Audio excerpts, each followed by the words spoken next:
que j'ai oublié de dire, c'est que dans ce pays, avant que ce banquier, on va l'appeler, arrive, bon, quand il y avait un désastre, une branche qui avait besoin d'une réparation, un toit qui s'était envolé, il y avait une solidarité qui fonctionnait. On savait qu'on pouvait compter sur le voisinage, pour avoir des coups de main.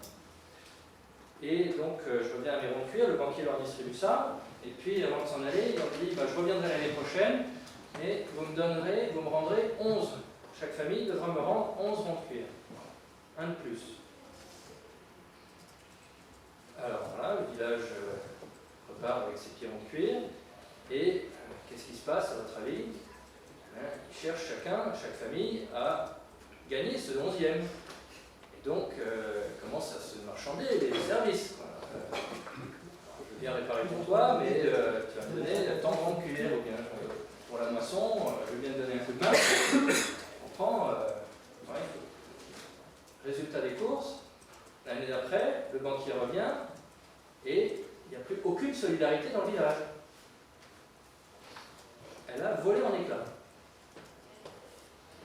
Donc ça, c'est l'image qui veut dire une chose très simple, c'est que dans le système aujourd'hui, avec un taux d'intérêt strictement positif,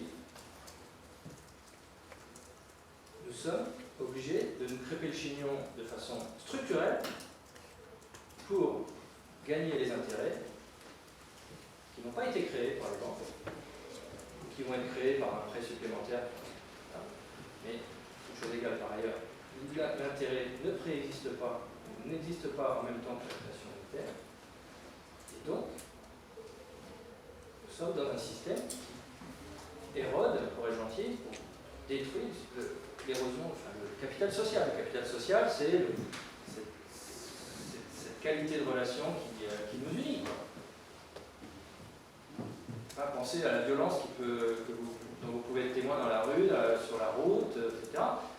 Est-ce qu'on est dans une situation où cette qualité de relation augmente structurellement, ou est-ce qu'elle s'érode? Bon, j'ai plutôt le sentiment que c'est quelque chose qui ne va pas dans le bon sens. Étant retraité bénévole, j'ai eu l'occasion de m'intéresser aux chiffres du bénévolat, qui sont très difficiles à estimer. Mais 12% de la population active française travaille en milieu associatif, et des salariés du milieu associatif. Alors, ça peut être marchand, par exemple, la santé filialise beaucoup d'activités sous forme d'associations. Les associations, il y en a aussi bien la Croix-Rouge que les associations unipersonnelles. Et en gros, on considère que le nombre de bénévoles qui sont difficiles à compter, puisqu'il y a du temps plein, du temps partiel, des gens actifs, des gens inactifs, etc., que le nombre de bénévoles est identique au nombre de salariés. Ça ferait donc 12% à nouveau de la population française. Et ça, c'est en augmentation. Le nombre d'associations est en augmentation. Alors, est-ce qu'il y a une institutionnalisation de la solidarité qui va de pair avec une structure sociale différente qui aurait été détruite par ce que vous entendez décrire? On peut se féliciter que le tissu associatif en France, en conclusion, soit quand même vivant. Oui, voilà. Mais voilà, la question, c'est est-ce que le système y contribue? Ou est-ce qu'il y a une compensation naturelle? Ou est-ce que nous sommes progressivement, comme un élastique, mis en tension, et puis on ne sait pas quand ça va s'arrêter. Parce que les bénévoles qui reçoivent bien, ils iront plus pour vivre. Il y a quelque chose qui leur en donne. Oui, c'est... Pas pour leur bénévolat, parce qu'ils sont salariés par ailleurs, ou retraités. Il y a quand même salariés parce qu'on est retraité. Il y a donc des gens qui donnent des bons. Parce qu'ils sont retraités. Et oui, mais il faut bien vivre quelque part. Mais pour le bénévolat, c'est bénévole.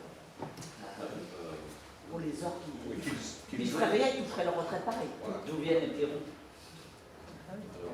C'est un peu le problème d'aujourd'hui.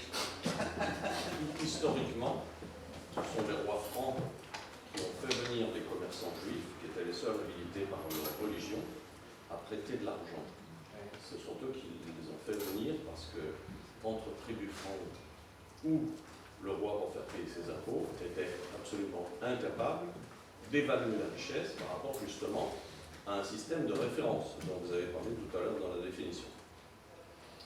après ça, est-ce que ce qui existait dans les tribus gauloises et qui existait aussi dans les villages bretons, Saint-Brieuc comme Mariaquer où je suis actuellement, il y a une solidarité qui a continué jusqu'entre les deux guerres et après la guerre, et qui a disparu maintenant avec justement la monétarisation et puis le nomadisme, les échanges, etc. Ça amène aussi donc cet aspect est à considérer, c'est-à-dire que les plus riches ont voulu estimer leur richesse, et les princes polonais qui vivaient à l'étranger ont confié aussi aux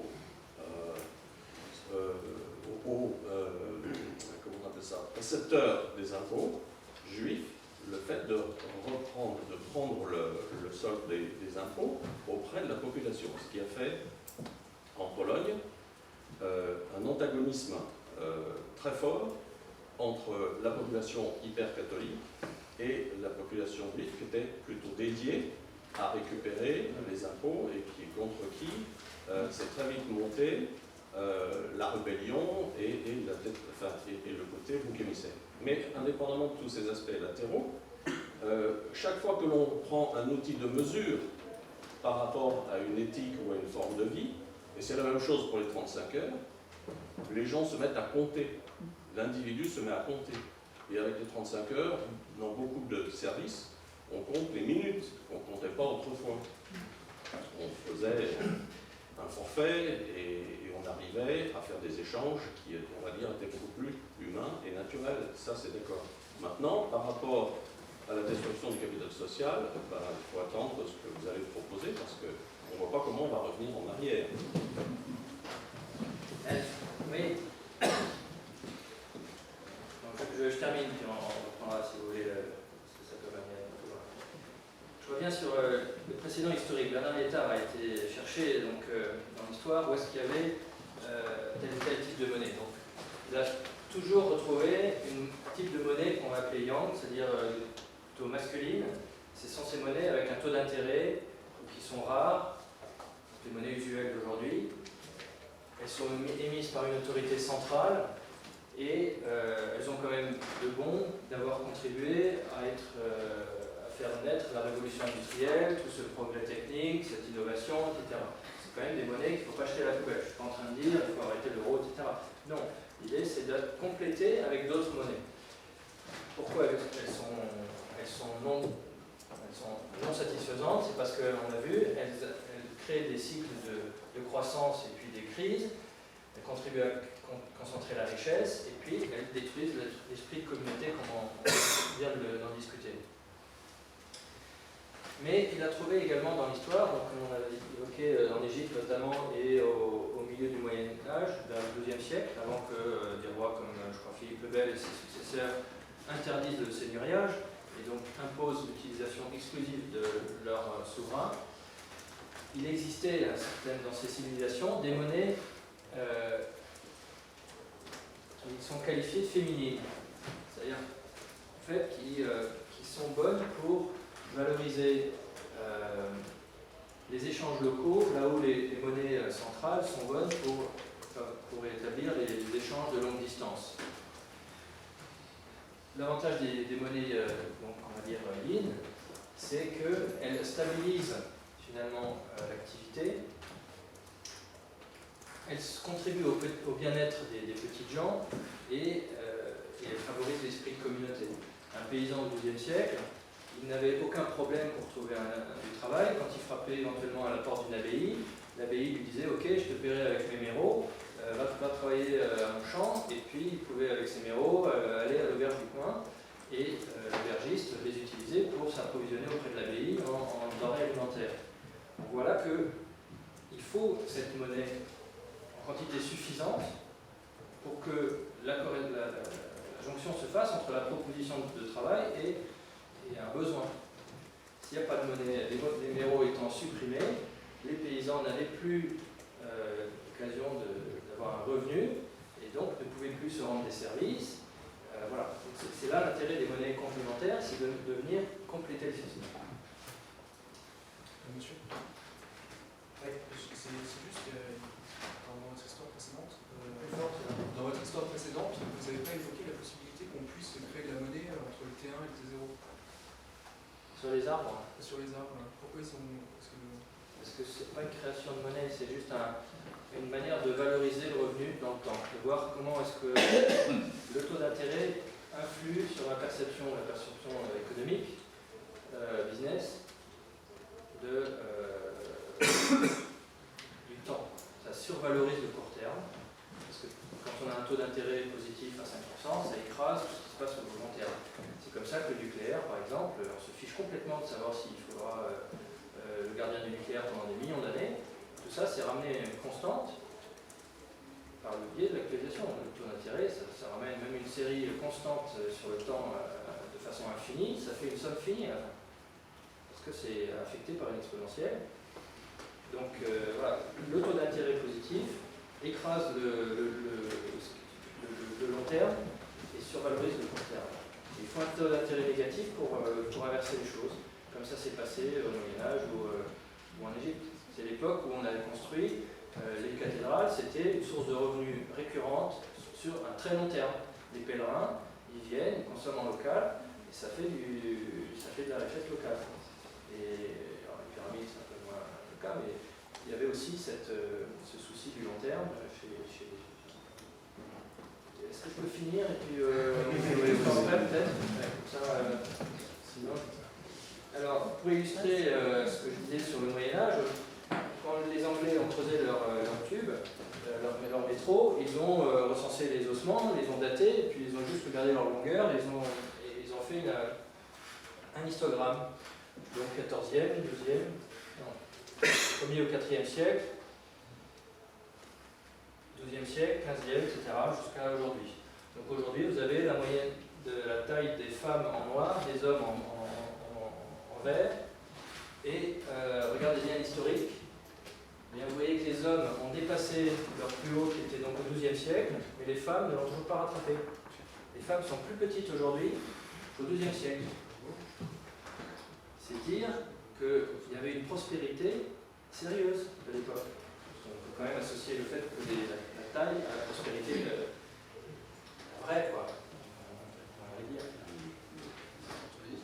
Alors, un mot de conclusion, puis après on pourra prendre des questions. Donc, ce que j'espère montrer, c'est qu'on ne peut pas parler de durabilité ou de développement durable, c'est ce que je préfère, sans s'intéresser au système monétaire. Si on le fait, on est sur notre planète. Or, qui le fait? Et l'autre conclusion, c'est que tant que les États imposeront un monopole de paiement des taxes en monnaie créée par dette bancaire, une société durable sera impossible.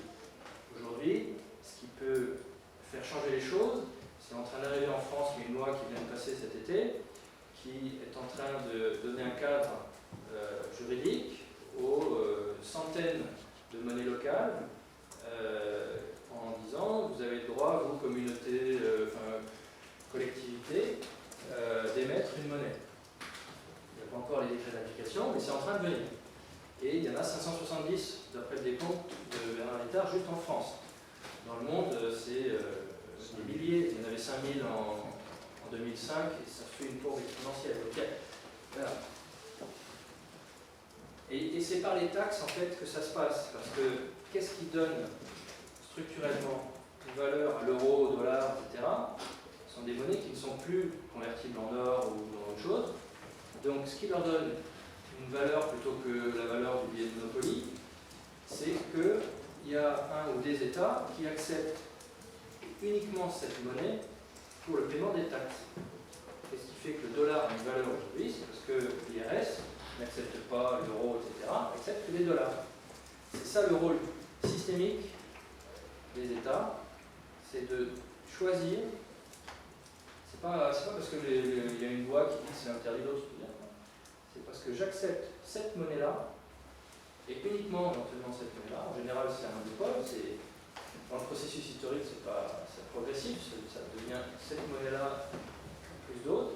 Et puis, historiquement, l'État choisit une seule monnaie pour le paiement des impôts et des taxes.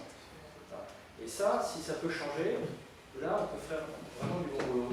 Si une collectivité, alors il y a eu une première en Angleterre, à Brixton, elle a accepté une petite taxe, parce que l'essentiel des taxes est pris par le revenu, le niveau national.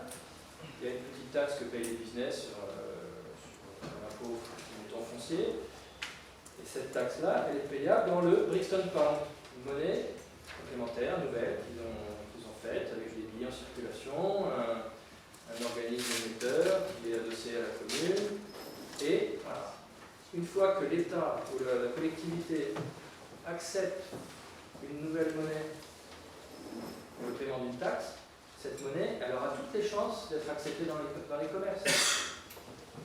C'est ça qui donne sa viabilité à une monnaie. Structurellement, on peut essayer autrement, mais c'est quand même beaucoup plus fort, beaucoup plus efficace quand la collectivité, l'État accepte cette monnaie. On termine là. Merci. Mais alors, que veulent dire les deux termes? Que veulent dire les deux termes battre monnaie et faire marcher la planche à billets? C'est la même chose. Ça revient au même, ça revient à créer la monnaie. Mais effectivement, les billets, quand même, sont une création de monnaie, mais c'est tellement infime par rapport aux masses monétaires qui sont en circulation que je la néglige, si vous voulez, dans mes références. La monnaie est une monnaie de banque centrale, une monnaie centrale qui n'est pas créée par les banques commerciales. C'est la partie entre 1 et 3% de la monnaie des banques centrales qui circule quand même dans l'économie. C'est pouillème par rapport à la monnaie globale qui est créée par les banques. Une question. Moi, j'aimerais comprendre votre propos. Alors, vous dites une solution pour arriver à la durabilité, ce serait permettre la création de monnaie. Bon, aujourd'hui, il y a un exemple qui s'illustre, c'est le Bitcoin qui a émergé. Ce qu'on constate, c'est quand même que c'est une monnaie totalement inofficielle qui manque fortement de stabilité. Alors, c'est bien de pouvoir payer des taxes avec. Mais si on n'a pas la confiance nécessaire, si le jour où on va payer nos taxes avec, la monnaie s'effondre, elle ne vaut plus rien. Alors, oubliez le Bitcoin, c'est une bulle spéculative. Ouais, mais ça peut marcher avec toute monnaie. Et quand vous dites c'est exponentiel la création de monnaie, je n'exclus pas du tout les monnaies comme le Bitcoin qui n'ont pas d'intérêt systémique. Elles ne sont pas émises par une entité avec pignon sur rue. Elles n'ont pas d'impact. Elles ont juste un intérêt pour celui qui veut envoyer de l'argent en Afrique et qui prend des risques de volatilité. C'est complètement faux. Il existe C'est un moyen de paiement, il y a un pouvoir libératoire, on peut économiser, on peut accumuler, c'est reconnu. Le Bitcoin a un pouvoir libératoire Puisqu'on peut s'en servir pour payer. c'est intégré par Pour acquérir les marchands. Pour moi, un pouvoir libératoire, c'est un pouvoir, une disposition juridique d'un pays C'est dans la définition. qui décide que vous êtes libéré d'une dette si vous proposez cette monnaie-là, et si l'autre vous la refuse, vous êtes considéré comme non redevable. Donc je suis libéré de la dette si je vous propose un billet de cette monnaie-là, et donc aujourd'hui, les États n'ont défini comme pouvoir libératoire que leur monnaie monopolistique, créée sur dette bancaire, que nous connaissons. À ma connaissance, le Bitcoin n'a nulle part le pouvoir libératoire. Il est éventuellement accepté, toléré au titre. Vous pouvez jouer au Monopoly avec, mais attention, le pouvoir libératoire, c'est une définition très précise. À partir du moment où le Japon a décrété une taxe sur le Bitcoin, à partir du moment où il y a une taxe dessus, il est proposé. Vous savez, il y a des taxes sur plein de choses. Le vin, la bouteille de vin, il y a une taxe pour la transporter d'un département à l'autre. C'est pas un pouvoir libérateur. On ne peut pas payer des impôts sur un autre.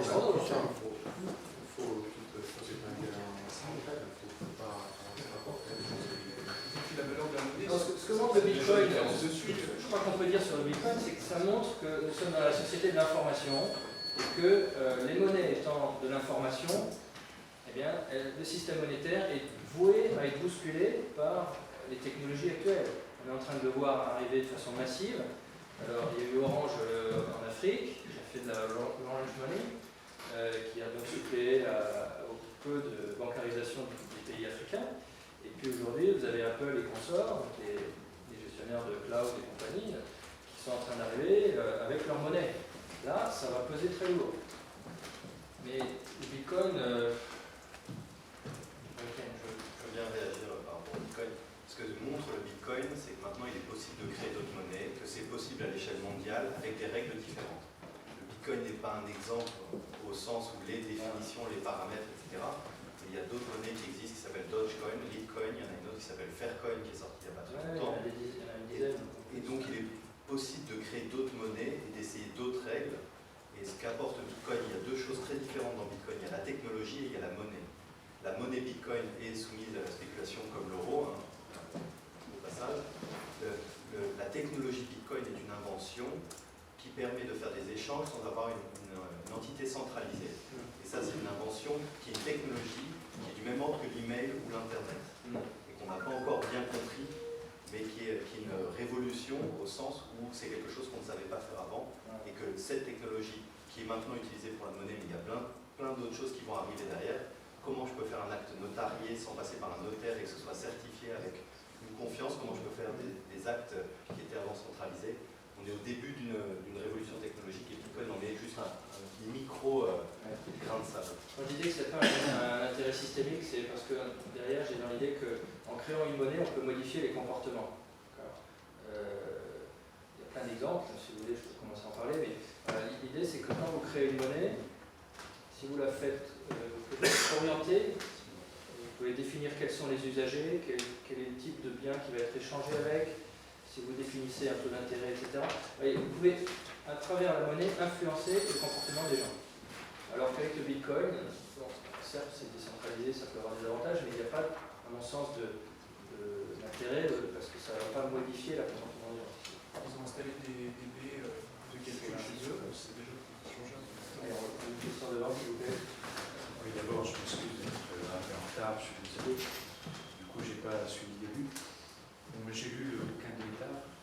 Je pense qu'il y a deux choses qu'il ne faut pas confondre, qui est la monnaie, en termes d'échange, et donc c'est des commentaires sur le Bitcoin. Là, on peut très bien imaginer des monnaies électroniques qui sont spéculatives. Et puis le processus, ce qu'il y a d'original dans les monnaies complémentaires, c'est le processus qu'elles mettent en place, un peu comme vous avez commencé à le décrire.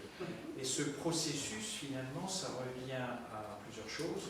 D'abord, à maximaliser l'échange dans un périmètre donné qui est une communauté d'intérêt, des gens qui ont les mêmes valeurs, des mêmes modes d'échange économique et qui décident de matérialiser ces valeurs par une monnaie. Et puis, la deuxième chose, c'est de transporter la création monétaire au niveau local. Parce que, évidemment, là-dedans, il y a de la création monétaire. Parce que ce qu'il faut voir, c'est quel est le moteur économique. Et le moteur économique d'une monnaie locale, c'est la création monétaire. Cette création monétaire, on fabrique des euros, et puis comme c'est une monnaie fondante, eh bien, il y a un retour de celui qui l'a créé, mais ce retour a permis, entre-temps, de créer l'échange. Et comme la monnaie est fondante, eh bien, le mécanisme d'accélération de l'échange se fait, parce que comme la monnaie est fondante, on a intérêt à se dépêcher de la dépenser. Je précise qu'une monnaie fondante, c'est un taux d'intérêt négatif. Une monnaie fondante, c'est un taux d'intérêt négatif. Ce qui fait qu'on a deux mécanismes dans les monnaies complémentaires, c'est la création monétaire locale, par opposition à une création monétaire au niveau d'une banque centrale qui permettrait de payer les retraites des Grecs par la Banque centrale européenne, comme ça a été le cas récemment, alors que là, cette création monétaire, elle est faite pour développer une activité dans un territoire. Alors la question suivante, c'est est-ce que ça suffit à créer une dynamique économique? Je pense que non, ça ne fait que faciliter l'échange, mais ça ne crée... C'est pour ça que beaucoup de monnaies complémentaires ne se développent pas, c'est qu'il n'y a pas de... ça ne va pas assez loin, il n'y a pas un mécanisme de création de valeur. Alors, la grande conclusion, elle est effectivement d'une part de créer des monnaies complémentaires. Alors, complémentaire ne veut pas dire que local. On est bien d'accord qu'en Europe, on a beaucoup de monnaies locales, mais l'enjeu, c'est de passer à des niveaux plus significatifs, d'avoir un intérêt systémique plus important, au moins régional, typiquement, et il peut y avoir des monnaies nationales ou internationales.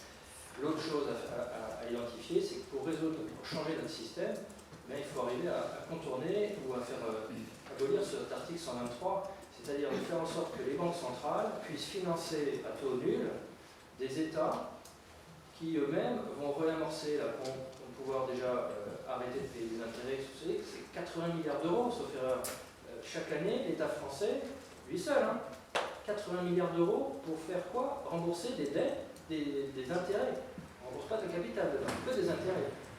Quand on parle de chercher des économies à gauche à droite et de réduire les budgets de la famille, etc., il faudrait commencer par là où ça fait vraiment mal. Et il faut le savoir que ça existe pour le trouver. Parce qu'il est évidemment il est camouflé sous tout un tas de manières. Juppé en parle beaucoup en ce moment. Parce qu'actuellement, Juppé souligne que notre première dépense, c'est le service de la dette. Oui, si vous l'écoutez. C'est mieux s'il y en a qui finissent par le dire. Mais ce qu'il pourrait dire en plus, c'est qu'il y a un moyen très simple d'arrêter de payer ça, c'est de changer la loi.